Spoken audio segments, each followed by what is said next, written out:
Il y a quelques temps, j'ai fait quelques vidéos sur l'univers de Baki. J'ai déjà présenté 3 personnages, Yujiro, Baki et Pickle. Et je me suis dit qu'il serait peut-être temps de faire un top sur les personnages les plus puissants. Ce que je fais d'habitude sur d'autres mangas. Sauf que pour cette fois, je vais pas présenter 10 personnages. Le manga Baki a un cast juste énorme, et je pense qu'il serait plus intéressant de présenter le top en mode tiers. Sinon, c'est un peu compliqué. Je précise également qu'on verra que des personnages actifs, donc on verra pas le docteur Kureha par exemple. Cette vidéo va spoil sévère, donc du coup le manga qui est édité chez Meian d'ailleurs, vraiment très chouette. Puis je vais parler de tout ce qu'il y a eu sur Netflix, et ensuite j'irai après l'arc Pickle, ainsi qu'après l'arc Baki versus Yujiro, qui vient de sortir en animé normalement, et ça ira jusqu'au chapitre actuel. Vous êtes prêts? C'est parti!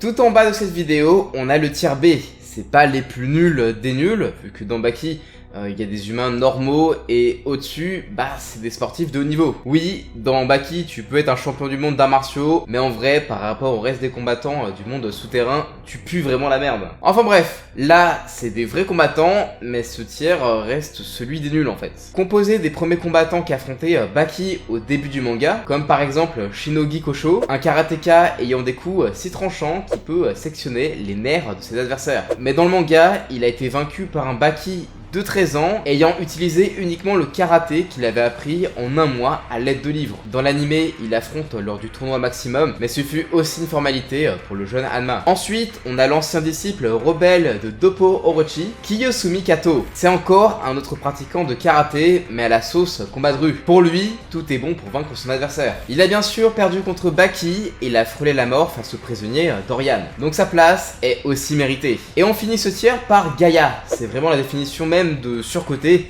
et vraiment ils l'ont beaucoup trop maxé. On nous le présente comme étant l'équivalent de Yujiro, c'était un Oliva avant l'heure. Baki devait l'affronter comme ultime entraînement avant de confronter son père. Et si je l'ai mis dans ce tiers, c'est pour une bonne raison. Déjà, Yujiro l'a humilié, lui rappelant qu'il jouait pas dans la même ligue, et Baki l'a vaincu alors qu'il n'avait que 13 ans, et ce, sur son propre terrain. Et pour sa victoire face à Sigurski, c'était vraiment situationnel. Il avait l'avantage du terrain, et justement, c'est sa spécialité. Le criminel russe venait de se faire défoncé par Jack et ne savait pas trop où il était, justifiant sa défaite. Aujourd'hui, c'est un élève de Motobe, mais malheureusement, il semble pas avoir progressé. Et bon, son dernier gros combat, c'était contre Musashi, un mec ultra balèze, donc ouais, il paraît faible. Et en vrai, je pense juste que le gars, il est pas adapté dans des arts martiaux, et juste, c'est pas son point fort. Mais bref, dans ce tir-là, ce sont pas la crème de Baki, mais il reste des artistes martiaux très puissants. Ce qui leur manque, c'est une réelle progression, et une vraie victoire, vu que ce sont juste des faire-valoir. Et d'ailleurs, il paraît que si vous vous abonnez, vous pouvez devenir plus fort. En plus, il y aura pas mal de vidéos sur les mangas, donc tu risques pas de t'ennuyer.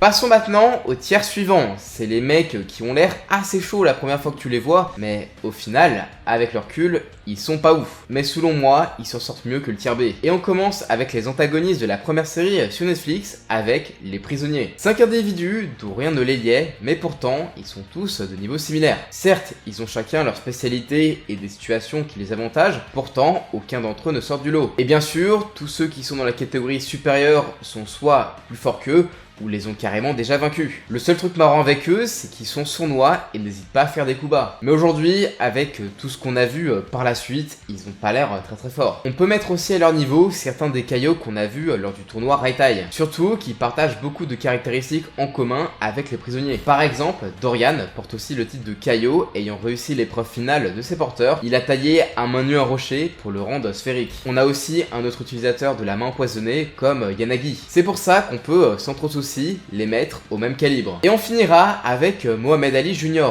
le successeur d'une des plus grandes légendes des sports de combat. Il nous a été teasé pendant près de 2 arcs pour finalement perdre contre tout le casting principal et forcer l'intervention de son père pour ne pas se faire tuer par Baki. Et ne parlons même pas de ses tentatives de voler la copine de ce dernier. MDR, il finit vraiment en chaland. Franchement, ça m'achève. C'est vraiment dommage, il était prometteur ayant réussi à vaincre facilement ses premiers adversaires. Mais on aura vite compris qu'il n'appartenait pas au monde souterrain. Son mental était beaucoup trop faible malgré sa légère évolution. Il était pas prêt à tuer et à mourir. Il avait pas ce qu'il fallait par rapport au reste du cast. C'était pas un guerrier, c'était juste un sportif. Et tous les personnages qu'on a vus ici ont tous le même problème. Dans Baki, tout le monde progresse et a le droit à son arc dédié. C'est pour ça que tous ceux qui sont présents dans un seul arc finissent très souvent dans le bas du panier alors qu'ils sont loin d'être faibles. Mohamed Ali Jr, c'est un personnage ultra maxé et en fait plus de nouvelles. Et on a également l'exemple des prisonniers, vu que leur dernière apparition les montrait en train de s'entraîner. Ok, pourquoi pas, mais là aussi, plus de nouvelles. Peut-être que s'ils revenaient pour un arc, ça changerait peut-être légèrement leur place, et en vrai, ils apparaissent que dans des spin-offs. Passons donc à un niveau plus intéressant, vu que là, on a exclusivement des membres du casting principal. On commence avec Shibukawa Goki, grand maître de l'Aki, un art martial lui permettant de rediriger la force de son adversaire. Ne vous laissez pas avoir par son gabarit, il a quand même réussi à imposer le respect chez Oliva et vaincre Doppo Orochi au début du manga. C'est un personnage bien plus fort qu'on ne le pense, et avec tous ses combats, il n'aura perdu que 3 fois. Son adversaire Doppo est aussi dans ce tiers. C'est le premier personnage marquant qu'on verra dans le manga. Fondateur de la plus grande école de karaté, sa légende commença lorsque plus jeune, il a vaincu à main nue un tigre. Il a même affronté Yushiro Hanma, le grand-père de Baki. Le match était truqué, mais ça a le mérite d'être mentionné. Et si vous pensez qu'il s'est ramolli avec le temps, détrompez-vous. Il est encore plus puissant aujourd'hui. Et restons dans les arts martiaux japonais avec Izo Motobe. On l'a vu viteuf dans les derniers animés contre Ryuku Yanagi. C'est un maître du Jujutsu, il maîtrise aussi toute forme d'arme. Avec de la préparation et les bons outils, il a déjà réussi à vaincre des adversaires bien plus forts que lui, comme Jack par exemple. Et malgré toutes les fois où Yujiro l'a malmené, ce n'est pas un individu à sous-estimer. Il a réussi à neutraliser une bonne partie du casting et a vaincu le samouraï légendaire, bien que ce dernier n'était pas à fond. Il a d'ailleurs pour élèves Kato et Gaia dans son dojo. C'est un personnage qui était considéré comme étant pas ouf, mais en vrai, on jugeait que sur les arts martiaux, alors que c'est pas son fort. Lui, son truc, c'est l'art de faire la guerre avec des armes. Vraiment, l'arc Musashi lui a donné une carrière et c'est un petit peu le Batman du Bakiverse. On a aussi le tank de Baki, le premier vrai adversaire du personnage principal dans l'anime. Celui qui a seulement 15 ans démantèle des gangs armés de Yakuza. Je parle d'Anayama Kaoru. Vraiment, il est presque increvable. Il est si puissant que même Pickle, en l'affrontant, s'est dit qu'en termes de force, les dinosaures qu'il a connus étaient des petits joueurs. Contre Spec, il s'est pris tous les pires coups bas, mais à l'image du démon tatoué dans son dos, il n'a jamais failli. Donc en vrai, vous l'aurez compris, on commence à avoir des personnages qui peuvent défier les lois de la logique. Et l'un des meilleurs exemples, c'est Retsu Kaio. Portant ses 4 millions d'histoires du Kempo chinois, ses prouesses sont nombreuses. N'importe lequel de ses coups pourra abattre tout individu considéré comme normal. Il est si fort qu'il a déjà réussi à courir sur l'eau avec quelqu'un sur le dos. Et en termes de technique, il est si adroit qu'il peut se confondre avec l'ombre d'un soldat surentraîné. Retsu est si puissant que même réincarné dans un isekai, il sera au sommet. À ses yeux, se battre contre des dragons, c'est comme aller au parc d'attractions. D'ailleurs, si on prenait en compte son évolution dans spin-off, il serait bien plus haut.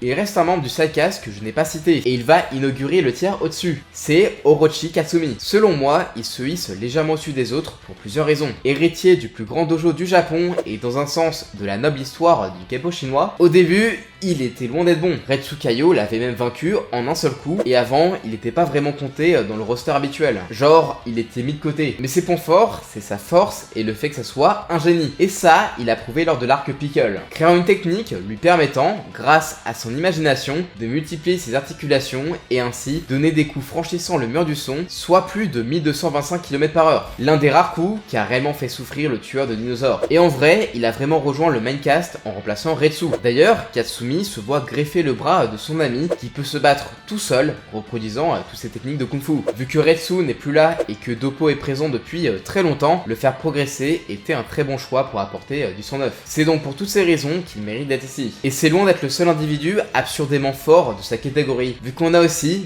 Biscuit Oliva. Oubliez les arts martiaux, ici c'est plutôt une histoire de muscles, d'amour et d'amour des muscles. C'est l'homme le plus fort des États-Unis. Son physique est si impressionnant qu'il se classe dans les personnages avec le plus de force brute du verse. Les seuls qui ont pu le mettre réellement à mal et le vaincre, ce sont autres que Baki et Yujiro lui-même. Dans Son of Ogre, c'était le mur à passer afin d'avoir un niveau suffisant pour affronter Yujiro. Preuve que c'est pas n'importe qui. D'ailleurs, il a également affronté un autre monstre d'Ostière, Nomi no Sukune, deuxième du nom. C'est l'antagoniste du tout dernier arc qui n'est pas moins que le descendant du sumo légendaire. Il possède une poigne tellement tellement puissante qu'il pourrait transformer du charbon en diamant. Elle est telle qu'il a réussi à attraper les côtes d'Oliva malgré sa musculature et toutes les briser. Mais il a pourtant perdu assez facilement face à Baki en moins de 10 secondes. Et si Oliva s'est fait exploser, ça c'est un fait, il a eu le droit à un match retour où il a explosé Sukune. Donc bon, je pense vraiment qu'ils sont dans le même tiers. Le dernier de la catégorie est l'aîné de son manga, le grand Kakukayo. Bientôt 150 années d'existence et il est toujours au sommet du monde du Kempo. Non pas par son ancienneté, mais pour son immense talent. Il a acquis une technique telle que ses coups peuvent envoler des mastodontes du gabarit de Yujiro Hanma, alors qu'il a l'apparence d'un tout petit vieillard de 40 kg. Sa technique de défense est telle qu'il a pu arrêter un coup à pleine puissance de la créature la plus forte du monde en simulant sa mort. Et en vrai, globalement, on a un seul mec qui a vraiment progressé et tout le reste était très impressionnant à l'époque. Genre Kakukayo, ce combat contre Yujiro, c'était ouf. Oliva, c'était le second mec le plus fort à l'époque. Et Sukune était considéré comme étant un monstre dans son arc. Mais au final, il est pas si fort que ça. Ils se sont tous fait dépasser par d'autres personnages qu'on va voir après.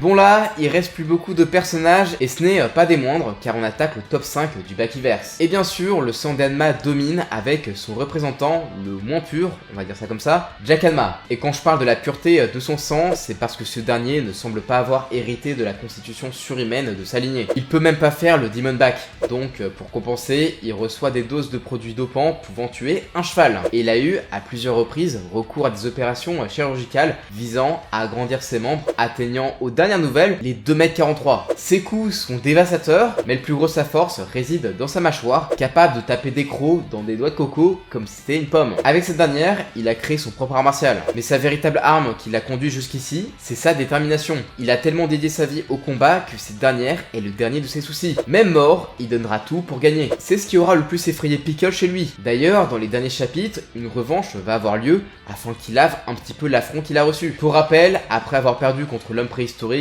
pour la seconde fois, il a été suspendu comme un vulgaire jambon. Donc on a hâte de voir ce rematch car actuellement je les passerai tous les deux dans le même tiers. Et Pickle, faut rappeler que c'est aussi un sacré mastodonte, 2,45 m pour plus de 200 kg quand même. Il faut se rappeler qu'il se battait et dominait des dinosaures, donc pour lui, la plupart des combattants qu'il a rencontrés à son réveil, ils font office que de fragiles jouets. Sa constitution est telle que même les plus puissants coups de certains personnages n'ont pas réussi à mettre KO. Sa musculature peut arrêter les balles, elle bloque aussi le sabre du plus grand épéiste de tous les temps, et pour lui, se manger un camion, c'est comme se recevoir une tape dans le dos. C'est un personnage qui a rappelé à l'humanité que malgré toute l'évolution de l'homme, il y a des forces de la nature contre lesquelles on peut pas lutter. Mais bien sûr, ce genre d'informations, tu les connais déjà si t'as déjà vu la vidéo sur la vraie force de Pickle. Oui.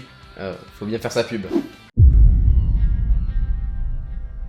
Les seuls capables de mettre réellement à mal notre homme primitif favori comptent parmi ces deux derniers tiers. Et pas des moindres, vu qu'on a Miyamoto Musashi, le plus grand samouraï de tous les temps. C'est encore un combattant venu du passé, mais contrairement à Pickle, il parle. Et on pourrait se dire qu'il est plus civilisé. Eh bien détrompez-vous, c'est le pire des deux. Là où Pickle a évolué et a appris même à s'adapter au monde moderne, et il a compris le concept de l'honneur, Musashi, lui, il n'est là que pour tester son art du sabre, faisant de lui l'un des adversaires d'Ambaki, le plus meurtrier. Sa maîtrise est telle que même sans sabre, ses coups sont si puissants que ses cibles ressentent la douleur comme s'ils avaient été tranchés. Lui, c'est vraiment un tueur, c'est limite un psychopathe. Il a quand même tué notre bon vieux Retsu, l'envoyant dans un isekai, mais bon, c'est pas le sujet. Il a manqué de tuer Hanayama, il a dégommé Pickle, mais vraiment, c'était pas un combat. Il pissait le sang de partout. Musashi est devenu une menace trop importante. Motobe a eu recours à tous les coups les plus bas pour essayer de le neutraliser, car il estimait que tout le casting était en danger face à lui, Yujiro inclus. C'est pendant son combat face à Baki que le scénario en a profité qu'il soit occupé pour retirer son âme et consigner son corps. Si on doit le décrire en deux mots, on parlera d'un individu à la brutalité vraiment inhumaine. Et en vrai, il appartient vraiment à une autre époque. Ensuite, on a aussi l'autre personnage de ce tiers, c'est notre protagoniste, le fils de la créature la plus forte du monde, Baki Hanma. C'est le jeune garçon le plus fort de la Terre,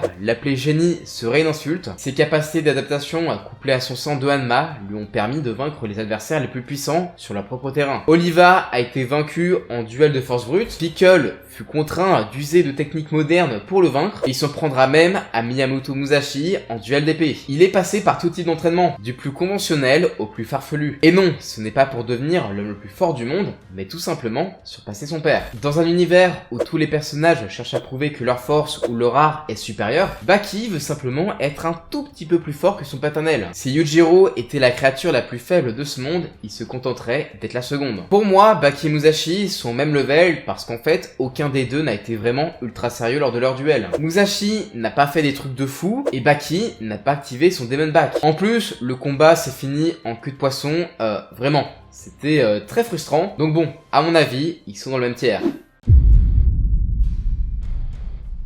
Évidemment, Yujiro, il a son propre tiers. Il possède le titre du plus fort. Il est dit que si un jour des aliens attaquent la planète Terre et que l'humanité devait envoyer son champion, ça serait l'ogre qui serait choisi. Sa force dépasse tellement la logique qu'il a déjà arrêté un séisme d'un simple coup de poing, et cela au début de l'histoire. Car oui, ça serait pas drôle si Yujiro ne pouvait pas progresser. Il est très probable qu'il soit des années-lumière de son lui du premier chapitre, rendant la course de Baki encore plus insensée. C'est peut-être pour ça en vrai que le manga dure aussi longtemps. Sans Yujiro, le monde de Baki n'évoluerait pas. Il a déclenché l'évolution de beaucoup de personnages comme Jack ou Katsumi. À croire que c'est lui le personnage principal. Même si Musashi a pu faire 2-3 trucs contre lui, Yujiro l'a explosé, et même s'il est dit que Baki a pu rivaliser avec Yujiro, en vrai, Baki admet lui-même que son père est plus fort que lui. Yujiro Hanma, c'est un personnage conçu pour être la masculinité à l'état pur. Donc c'est bien normal qu'un mâle alpha soit le plus fort du monde, non? Toute cette démesure et son statut de créature invincible est là pour illustrer un propos exagéré jusqu'à tourner à l'absurde